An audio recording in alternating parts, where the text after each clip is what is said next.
Emma Raducanu picked up exactly where she left off in Washington last week, starting her Canadian Open campaign with a straightforward 6-2, 6-4 win over good friend Elena-Gabriela Ruse. The Brit is up to number 33 in the rankings, her highest position in 3 years, after reaching the last 4 at the WTA 500 event in the U.S. capital.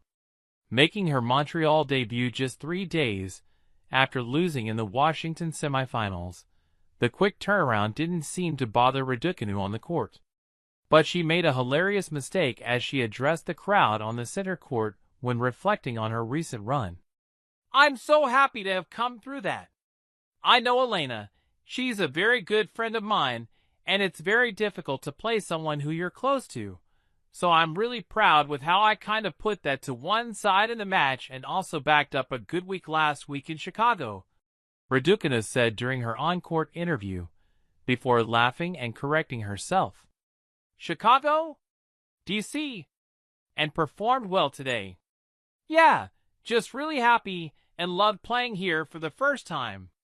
Raducanu has a good relationship with Ruse. The world number 58 hails from Romania, and Raducanu is half Romanian. After winning the 2021 U.S. Open as a teenage qualifier, the Brit played a homecoming exhibition match at London's Royal Albert Hall and picked Ruse to be her opponent. After getting her second tour-level win over her good friend, Raducanu explained how tough it was. She added, "It's extremely difficult.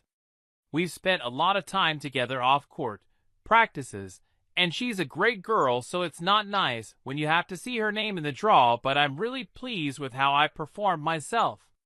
The world number 33 had never played in Montreal before.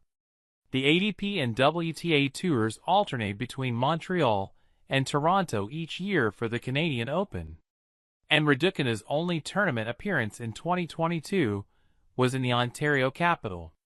But it was an impressive debut for Raducanu, who had another good serving day despite hitting 4 double faults, and imposed herself on the return. The 22-year-old will now face number 32 seed Peyton Stearns, who received a bye directly into round 2.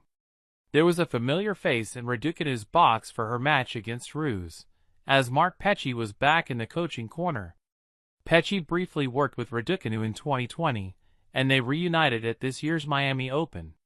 The British coach is a full-time commentator, but has been working with the former U.S. Open champion on an ad hoc basis. Their agreement was set to last through to the end of Wimbledon. After losing in the third round there, Raducanu admitted they would need to have a chat. Petchey also recently shared his intentions of helping the world number 33 hire a full-time coach.